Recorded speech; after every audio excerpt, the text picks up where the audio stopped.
Hello friends, welcome back to our channel. In today's video, I will show you how to reset all settings in iPhone 16 or iPhone 16 Plus.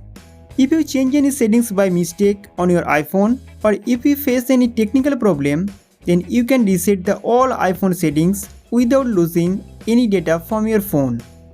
Only the lock screen password and Face ID will be removed, and the settings you have changed will be set to the default settings. So let's get started. First of all, go to the iPhone settings. After opening the phone settings, click on General. Then scrolling down to the bottom. Here you will see Transfer or Reset iPhone. Tap here. You have two options, Reset or Erase all content and settings. Now click on Reset. Then multiple reset options will appear. After that, tap on Reset all settings.